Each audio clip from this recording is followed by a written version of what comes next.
Halo, perkenalkan nama saya Emiliana Contesaroka, NIM 2019-510010, Prodi Teknik Kimia Universitas Tribuana Tunggadewi Malang.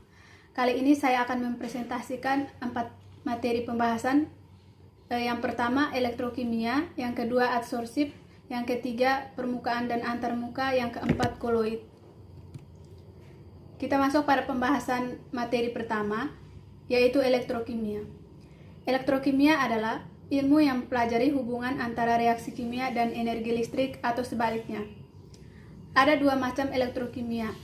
Yang pertama, sel volta atau sel elektrokimia. Sel volta atau sel elektrokimia adalah reaksi redoks yang terjadi secara spontan atau reaksi kimia yang dapat menghasilkan arus listrik. Yang kedua, sel elektrolisis.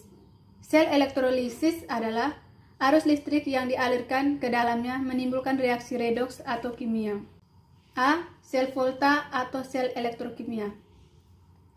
Sel volta adalah sel elektrokimia yang menghasilkan arus listrik sebagai akibat terjadinya reaksi pada kedua elektroda secara spontan.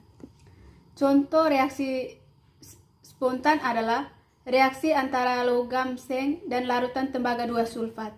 Jenis-jenis sel volta. Berdasarkan kombinasi kedua elektrodanya dapat dibedakan menjadi 2, yaitu sel kimia dan sel konsentrasi. Yang pertama, sel kimia yaitu sel yang dibentuk dari 2 elektroda yang berbeda jenisnya atau karena reaksi selnya reaksi kimia. Sel kimia dibagi menjadi 2, yaitu sel kimia dengan 2 larutan elektrolit dan sel kimia dengan 1 larutan elektrolit. Yang kedua, sel konsentrasi. Sel konsentrasi digunakan 2 elektroda yang sama, tetapi konsentrasi larutan elektrolit yang berbeda. Sel konsentrasi dibagi menjadi 2, yaitu sel konsentrasi dengan 1 larutan elektrolit dan sel konsentrasi dengan 2 larutan elektrolit. Kegunaan sel volta. Yang pertama, sebagai alat ukur, yaitu mengukur konstanta keseimbangan dalam keadaan standar.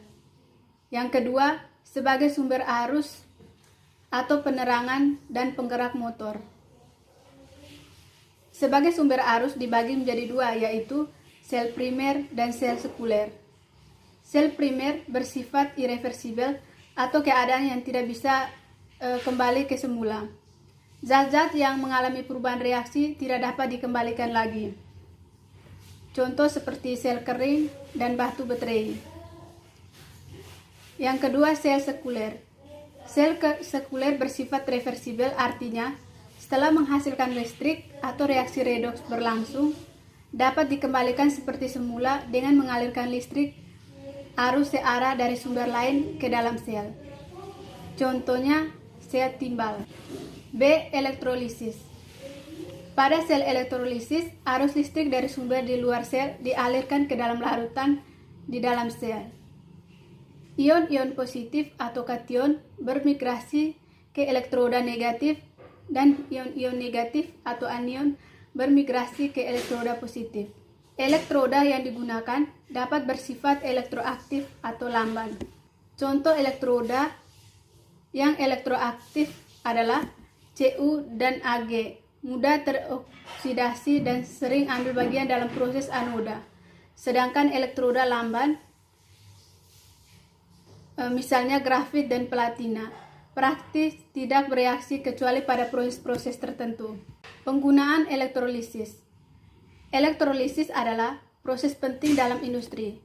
Proses ini digunakan untuk pembuatan logam-logam natrium, magnesium, aluminium, pembuatan hidrogen, peroksida, gas hidrogen, dan zat-zat lain. Gas hidrogen yang dihasilkan pada proses ini sangat murni, untuk itu sangat baik digunakan pada proses hidrogenasi minyak dalam pembuatan margarin. Proses elektrolisis juga digunakan dalam elektroplating, di mana permukaan logam dilapisi logam lain yang lebih mulia, misalnya tembaga dilapisi krom. Kita masuk pada materi pembahasan yang kedua, yaitu adsorpsi. Adsorpsi adalah salah satu istilah dari sifat koloid, yaitu sebuah penyerapan zat terhadap zat lain. Hal ini disebabkan karena adanya gaya tarik-menarik molekul-molekul pada permukaan zat menyerap. Salah satu contoh proses yang dimanfaatkan sifat adsorpsi yaitu seperti pencernian air oleh tawas dan penyembuhan sakit perut menggunakan nurit akibat bakteri patogen. Manfaat dan kegunaan adsorpsi. Adsorpsi memegang peranan penting dalam berbagai industri. Manfaat dan kegunaan adsorpsi telah dikenal manusia sejak zaman dahulu kala dan telah dimanfaatkan untuk meningkatkan kesejahteraan hidupnya. Berikut ini adalah beberapa contoh manfaat dan kegunaan adsorpsi dalam industri dan kehidupan manusia. Yang pertama, untuk menjernihkan air yang keruh. Yang kedua, pemutihan gula pasir pada industri gula. Yang ketiga, pemurnian minyak kelapa sawit. Yang keempat, pewarna serat wol, kapas atau sutra. Yang kelima, penggunaan nurit untuk mengobati sakit perut. Yang keenam, pembersihan dengan sabun. Dan yang ketujuh, penyerapan humus oleh tanah liat. Faktor-faktor yang mempengaruhi kecepatan adsorpsi yaitu yang pertama, macam-macam zat yang diadsorpsi atau adsorbate. Yang kedua, luas permukaan adsorben. Yang ketiga, konsentrasi zat yang diadsorpsi atau adsorbate. Yang keempat, temperatur. Adsorpsi dibedakan menjadi dua jenis yaitu adsorpsi fisika dan adsorpsi kimia. Adsorpsi fisika adalah proses interaksi antara adsorben dan adsorbat yang disebabkan oleh gaya van der Waals. Adsorpsi fisika terjadi jika gaya tarik-menarik antara zat terlarut dengan adsorben lebih besar dari gaya tarik-menarik antara zat terlarut dengan pelarutnya. Karena gaya tarik-menarik yang lemah tersebut, maka zat yang terlarut akan diadsorpsi pada permukaan adsorben. Adsorpsi fisika biasanya terjadi pada temperatur rendah, sehingga keseimbangan antara permukaan solid dengan molekul fluida biasanya cepat tercapai dan bersifat reversibel. Yang kedua, adsorpsi kimia. Adsorpsi kimia adalah reaksi yang terjadi antara zat padat dengan zat yang terlarut yang teradsorpsi. Adsorpsi ini bersifat spesifik dan melibatkan gaya dan kalor yang sama dengan panas reaksi kimia. Menurut Langmuir, molekul teradsorpsi ditahan pada permukaan oleh ikatan valensi yang tipenya sama dengan yang terjadi antara atom-atom dalam molekul. Ikatan kimia tersebut menyatakan penyebab pada permukaan adsorben akan terbentuk suatu lapisan film. Materi pembahasan yang ketiga adalah permukaan dan antarmuka. Tegangan permukaan adalah gaya persatuan panjang yang diberikan sejajar dengan permukaan untuk mengimbangi tarikan ke dalam. Tegangan permukaan mempunyai satuan Dyne dalam CGS. Tegangan antarmuka adalah gaya persatuan panjang yang terdapat pada antarmuka dua fase cair yang tidak tercampur, mempunyai satuan Dyne atau cm. Tegangan antarmuka selalu lebih kecil daripada tegangan permukaan. Ini disebabkan karena dua fase cair yang membentuk suatu antarmuka adalah lebih besar bila suatu fase cair atau suatu fase gas berada bersama-sama. Jadi bila cairan bercampur dengan sempurna, tidak ada tegangan antarmuka yang terjadi. Berikut manfaat tegangan permukaan dalam bidang farmasi. Yang pertama, dalam mempengaruhi penyerapan obat pada bahan pembantu padat pada persediaan obat. Yang kedua, penetrasi molekul melalui membran biologis.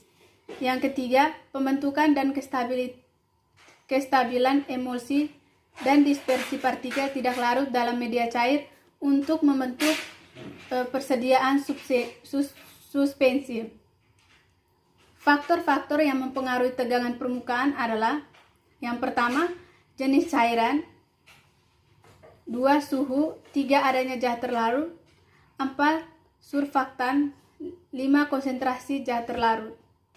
Ada beberapa metode dalam melakukan tegangan permukaan. Yang pertama, metode kenaikan kapiler. Metode kenaikan kapiler, tegangan permukaan diukur dengan melihat ketinggian air atau cairan yang naik melalui suatu kapiler. Yang kedua, metode tensiometer Dunoid. Metode cincin Dunoid biasa digunakan untuk mengukur tegangan permukaan ataupun tegangan antar muka.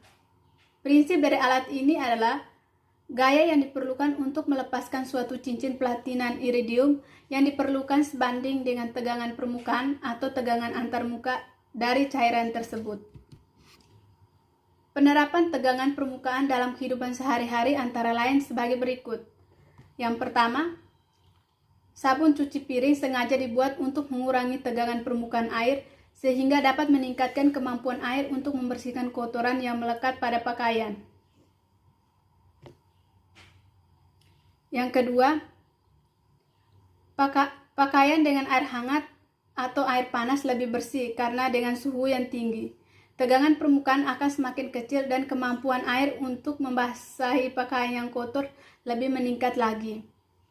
Yang ketiga, alkohol dan antiseptik pada umumnya memiliki kemampuan untuk membunuh kuman dan mempunyai tegangan permukaan yang rendah sehingga dapat membasahi seluruh permukaan kulit yang luka.